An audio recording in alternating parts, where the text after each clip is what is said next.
안녕하세요. 국민권익위원회 부대변인 송영희입니다. 가을은 독서의 계절이잖아요. 그래서 권익비전에서도 책과 관련된 컨텐츠를 준비했습니다. 바로 전문가가 추천하는 다양한 분야의 청년 필독서를 쉽고 흥미롭게 만날 수 있는 청년 북 콘서트인데요. 입문서부터 소설, 어린이 동화, 그리고 고전까지 다양한 분야의 도서 7권을 소개하는 영상이 11월 한 달간 매주 월요일마다 올라옵니다. 청년 북 콘서트 보시는 분들을 위해 청년 도서 증정 이벤트도 함께 진행하거든요. 영상도 보시고 책 선물도 받으시고 마음도 살찌우는 일석삼조의 기쁨 누리시길 바랄게요.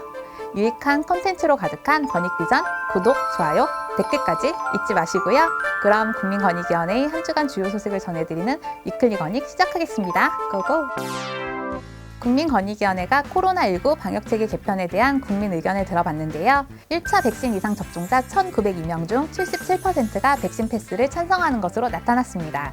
설문조사는 10월 21일부터 25일까지 국민권익위원회가 운영하는 국민 생각함을 통해 실시했는데요. 총 2,071명이 설문에 참여했고요. 그중 91.8%가 백신 1차 이상 접종을 했다고 합니다. 백신 접종자의 77%가 백신 패스에 찬성했다고 말씀드렸는데요. 접종을 안 하신 분들은 27.8%만 백신 패스 도입에 찬성한 것으로 나타나 차이를 보였습니다. 향후 코로나19 예방을 위한 효과적인 정보 전달 방식으로는 무엇이 좋을 것인가? 라는 질문에 대해서는 주 단위 평균 확진자 등 추이를 중심으로 발표하자는 의견과 현재와 같이 매일의 신규 확진자 수를 중심으로 발표하자는 의견이 각각 42.3%와 40.9%로 비슷하게 나타났습니다.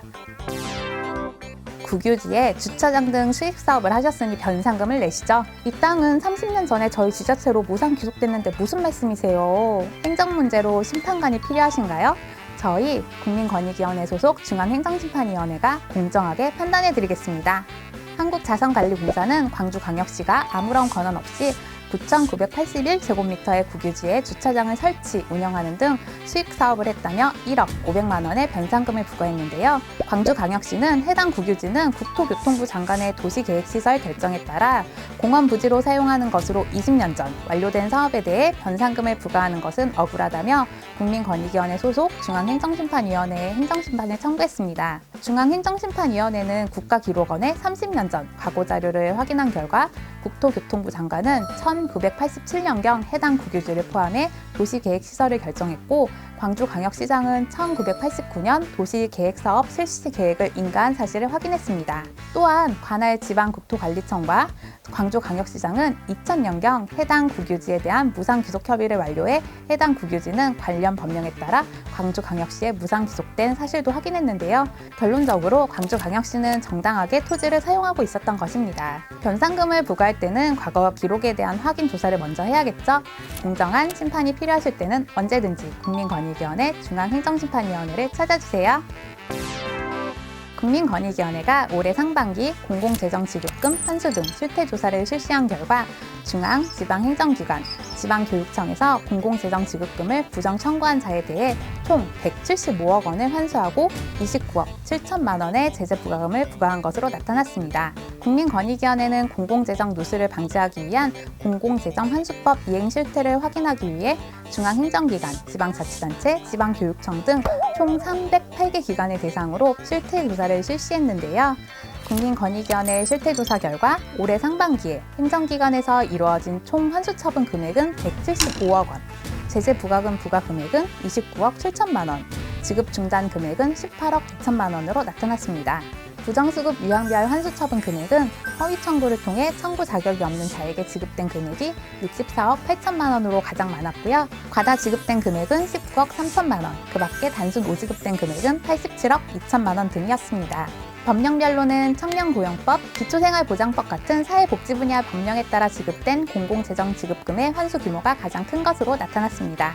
한편 허위 청구나 과다 청구에 해당돼 환수 처분과 별도로 제재 부과금을 부과해야 하는데도 이를 부과하지 않은 것으로 의심되는 건이 114건으로 확인됐습니다. 국민권익위원회는 이번 실태조사 결과를 바탕으로 각 기관에서 제재 부과금 부과 및 환수 처분 등 관리를 더욱 철저히 이행하도록 조치하고 실태 점검 결과를 토대로 제도 개선을 적극 추진해 국민의 혈세가 낭비되는 사례가 발생하지 않도록 하겠습니다. 이번 주에도 국민권익위원회의 다양한 소식 전해드렸는데요. 더 많은 소식, 자세한 내용이 궁금하시면 국민권익위원회 페이스북, 트위터, 블로그 또는 누리집에서 배포되는 보도자료를 참고해주세요. 지난주에 국민권익위원회에 대학생분들이 찾아오셨었는데요. 전현희 위원장님께서 참석해서 대학 운영, 학교생활 문제 등 대학생들의 고충을 청취하고 개선 방안을 논의하는 의미 있는 자리가 있었습니다. 이 자리에 참석한 대학생분들 중에도 권익비전 구독자가 계셔서 너무너무 반가웠는데요. 권익비전 많이 홍보해 주시고 계시죠? 댓글도 기다리겠습니다. 지금까지 국민권익위원회 부대변인 송영이었습니다. 감사합니다.